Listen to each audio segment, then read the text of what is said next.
दिनै 5 नभेम्बर खालारनि रादाबाव नोंथांमोन बयखौबो बरायबाय। अन्नानै हादरनि रादाब चेनेलखौ लाइक आरो साबस्क्राइब खालामना हो। दानिया फैदो दिनैनि रादाबनि हेडलाइन्सआव। सेथियाव बिटिसिनि बारग' मावफुंगिरि बारग' मन्त्रि चन्दन ब्रह्मआ दिनै सिदलीनि खासिक'त्रायाव इउपिपिएलनि बिजाथि निर्मल कुमार ब्रह्मनि जानानै फोसावदिंदों। बारग' मन्त्रि चन्दन ब्रह्मआ गावनि मोनसे समनि लोगो बिपिएफ दोलोनि आफादगिरि हाग्रामा महिलारीनि हेंथायै एनडिए गोरोबथानि बिसायख'थि सामलाय आफादनि मावख'आव गोबां बाथ्राफोरजों गाग्लोबो। 31 नं सिदली उफ्रा बिसायख'थिनि उनाव बिपिएफ दोलोआ आरो दोलो हिसाबै थानाय नंलिया होननानैबो बुङो बिथाङा। बारग' मन्त्रि ब्रह्मआ बुंबावो दि हाग्रामा महिलारीया 2020 मायथाइयाव गोहो खोमानायनि उननिफ्रायनो खालि बिटिसिनि गाहाय मावफुंगिरि सोद्रोमा जानायनि बाथ्रा बुंगासिनो दं। प्रमद बर'खौ गोहोनिफ्राय बोखारनानै खम समनि गेजेरावनो फिन बिटिसिनि गाहाय मावफुंगिरि सोद्रोमा जानो थांगासिनो दं होनना बेसेबां खेब बुंखो? बेफोर बाथ्राफोरखौ खोनासंनानै बिथांनि पार्टिनि सुबुंफोरा मेंगासिनो दं, नाथाय दिनैसिम हाग्रामा महिलारीनि सिमाङा जाफुंसाराखै।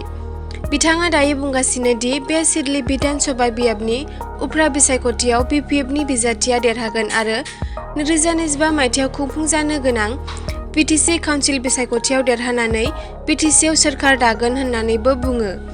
दा आं बुंबाय दि सिदली बियाबनि उफ्रा बिसायख'थिनि उनाव बिपिएफनि दोलोआ दोलो महरै थाबावनाय नङा, मानोना दा हाग्रामा महिलारीनि सायाव बिपिएफ दोलोनि दैदेनगिरि मावथिफोरा फोथायनाय गैलिया।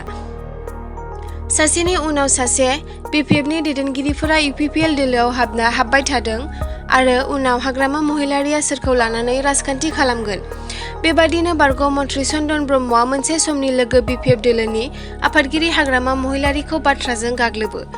बेराफारसेथिं हाग्रामा महिलारीयाबो बे समावनो सिदली बियाबनि खासिक'त्रायाव थानाय बिपिएफ दोलोनि बिसायख'थि सामलाय आफादनि मावख'आव दोलोनि बिसायख'थि मेलाव बाहागो लानानै हाग्रामा महिलारीया बिटिसिनि गाहाय मावफुंगिरि सोद्रोमा प्रमद बर'खौ गोख्रों रावजों सोंखारिदों। प्रमद बर'आ 50 निफ्राय 100 सुबुंफोरखौ लानानै बिसायख'थि फोसावदिं मेल खुंनानै आंनि हेंथायै फोसावदिं मेल खुंदोंमोन आरो बुंदोंमोन दि थांनाय 17 बोसोराव आंनि खुंथायनि समाव बिटिसिआव जेबो मावनाय जायाखै। बिटिसिनि सुबुंफोरा मिथियो दि जों जोंनि खुंथायनि समाव मा खामानि मावदों, बेनि सोलाय प्रमद बर'आ 4 बोसोराव जेबो खामानि मावाखै। सिदली बियाबनिफ्राय उफ्रा बिसायख'थिखौ सेमि फाइनेल आरो 2025 मायथाइयाव बिटिसि काउन्सिल बिसायख'थिखौ जोबथा बादायलायनाय होनना बुंनानै हाग्रामा महिलारीया बुंदोंमोन दि बिपिएफ दोलोआ सिदली उफ्रा बिसायख'थिनि सेमि फाइनेलाव 100% देरहागोन आरो 2025 मायथाइनि बिटिसि काउन्सिल बिसायख'थिनि जोबथा बादायलायनायखौ देरहानो हागोन।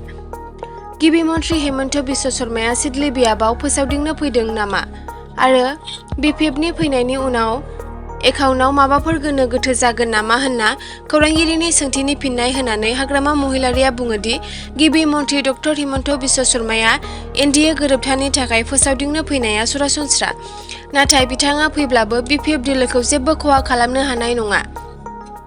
नाथाय उफ्रा बिसायख'थिनि भट थुनाय सानखालि गुलाय गुजाय खालामाब्ला रावबो जोंखौ होबथानो हानाय नङा। जों बै बिथिंखौ नायगासिनो दं होनना बिथाङा बुङो। नैथियाव सुइंगाम चकलेट जानानै सासे 4 बोसोर बैसोनि गथ'नि जिउ खहा। नोंथाङाबो गथ'फोरनो सुइंगाम चकलेटखौ जाहोयो नामा?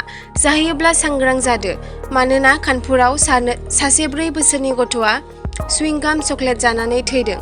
नखरनि बायदिब्ला गथ'आ ओनसोलनि गंसे गलानिफ्राय बे चकलेटखौ बायदोंमोन।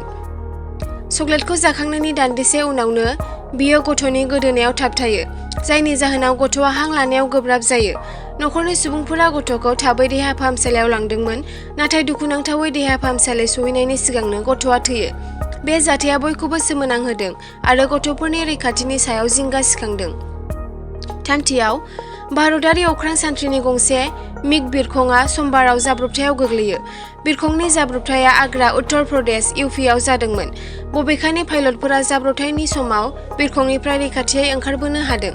बेजों लोगोसे जाब्रबथायनि जाहोनफोरनि बागै नायबिजिरनो बिथोन होनाय जादों।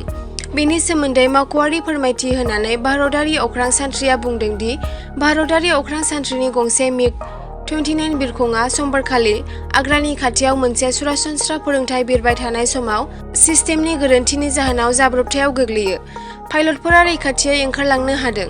पाइलटआ बिरखंनिफ्राय ओंखारलांनायनि सिगां सांग्रांथि दिन्थिदोंमोन आरो बेखौ रोखा खालामदोंमोन दि बे बिरखंनि जाब्रबथायनि जाहोनाव हायाव जेबो जिउ एबा सम्पथिनि खहा जायाखै। जाब्रबथायनि जाहोनखौ मिथिनो थाखाय IAFआ नायबिजिरनो बिथोन होदों। ब्रैथियाव, सनितपुर जिल्ला राङापारा पुलिस थानानि सिङाव थानाय उत्तर बिरहांपारा गामिनि 18 बोसोर बैसोनि काकी बसुमतारी, जगेश्वर बसुमतारीनि फिसाज्ला आरो 4 नं दिपानजुलि गामिनि 14 बोसोर बैसोनि रुपाश्री बसुमतारी, जनता बसुमतारीनि फिसाजो थांनाय 4 नबेम्बर खालारखालि फरायसालियाव थांदोंमोन, नाथाय बिसोर सानैबो न' फारसे सफैफिनाखै। नखरनि सुबुंफोरा बिसोरखौ नागिरनानै मोननो हायाखै। बेनिखायनो सावगारियाव नुनाय हौवासा आरो हिन्जावसाखौ सोरबाफोर बहाबा नुसनोब्ला खौरां हरनो थाखाय खावलायहरदों। नैबे जानबुं नाम्बाराव 7099333160 बाथियाव होबथाजानाय आफादनि दैदेनगिरिफोरजों थाबैनो गोजोन सावरायनो आरो कच राजबंशी हारिनि थाखाय आलादा खमतापुर रायजो दाफुंनायनि दाबिजों गोबां सोमावसारगिरिफोरा समबार 4 नबेम्बर खालि क'क्राझार सोहोरनि गेजेरजों हानजा सुरदों।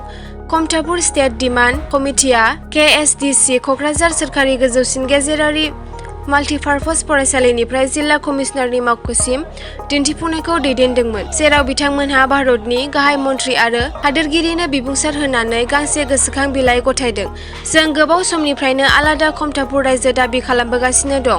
KSDCनि आफादगिरि लखिन्द्र रायआ बुंदोंमोन दि सोरखारा KLOनि मासिगिरि जीवन सिंहजों गोजोन गोरोबथानि फारसे दासिमबो जेबो गोख्रों राहा लानो हायाखै। सोमावसारगिरिफोरा कच राजबंशी हारिनि थाखाय फारियाव सोजानाय हारिनि थामान होनो खावलायदोंमोन, जाय गोबाव समनिफ्रायनो दाबि खालामगासिनो दं, जायखौ सुस्रांनाय जायाखै। रायआ हुमखि होनानै बुङो दि जुदि सोरखारा फिन्नाय होनो हायाब्ला आसाम, सोनाब बेंगल आरो बिहाराव गोख्रों सोमावसारनाय जागोन। আমি ইয়াত সমদলৰ কাৰ্যসূচী লৈছোঁ। Kamatapur state demand council Kokrajhar জিলা সমিতিৰ তৰফৰ পৰা আমাৰ দাবী হ'ল KLOৰ চেয়াৰমেন জীবন সিংহ মহাশয় আৰু KLO-KNৰ অধ্যক্ষ DL কোচ মহাশয়, তেওঁলোকক ভাৰত চৰকাৰে আমন্ত্ৰণ কৰি মাতি আনিছে আলোচনাৰ কাৰণে। কিন্তু আলোচনা যদিও 6 বাৰ হৈছে, আলোচনা সফল হোৱা নাই, লেহেমীয়া গতি চলি আছে। গতিকে আলোচনাখিনি খুব কম সময়ৰ ভিতৰত যাতে আলোচনা কৰি চুক্তিত স্বাক্ষৰ কৰে আৰু আমাৰ দাবীখিনি যাতে মানি লয়।